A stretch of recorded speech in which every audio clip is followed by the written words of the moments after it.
सब कुछ स्वीकार करना जरूरी नहीं। गौतम बुद्ध जगह जगह घूमकर उपदेश दिया करते थे, अच्छे विचारों को बांटा करते थे। वे लोगों के जीवन के दुखों को दूर किया करते थे।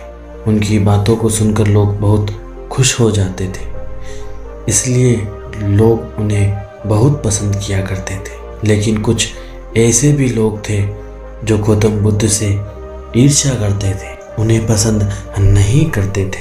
एक बार गौतम बुद्ध अपने शिष्यों के साथ भ्रमण कर रहे थे कि तभी एक व्यक्ति उनके पास आया और उन्हें उल्टी सीधी गालियां देने लगा और उन्हें ढोंगी बोला। यह सब सुन लेने के बाद भी महात्मा बुद्ध ने कोई प्रतिक्रिया नहीं दी। वे शांत और चुपचाप रहे। ऐसे में उस व्यक्ति ने फिर से गौतम बुद्ध को उल्टी सीधी गालियां दी और उनके पूर्वजों के बारे में भला बुरा कहने लगा।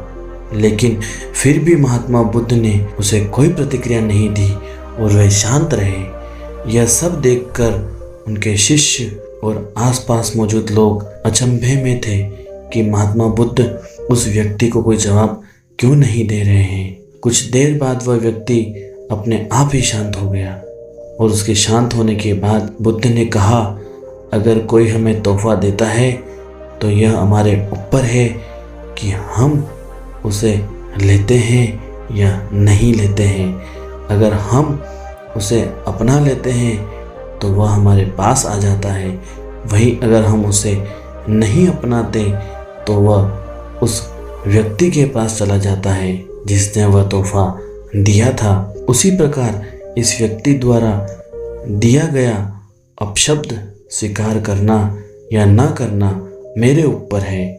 हमें कभी भी तुरंत प्रतिक्रिया नहीं देनी चाहिए। हमें हमेशा शांत होकर सही या गलत के बारे में विचार करके प्रतिक्रिया देनी चाहिए। इससे बुरी से बुरी बातें टल जाती है और मुसीबतों से छुटकारा भी मिलता है। बुद्ध की ये सब बातें सुन लेने के बाद वह व्यक्ति शर्मिंदा हो गया और तुरंत बुद्ध के चरणों में गिर गया और उनसे माफ़ी मांगने लगा। बुद्ध ने उसे माफ़ कर दिया और वो आगे बढ़ चले।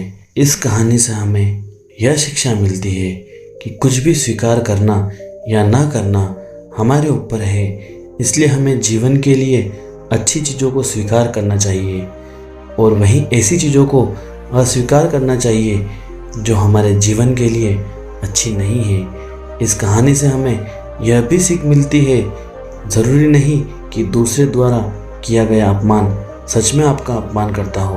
आप अपमानित तब होते हैं जब आप अपनी प्रतिक्रिया देते हैं। अगर आपका कोई अपमान करे तो उसे आप एक अच्छी प्रतिक्रिया दीजिए।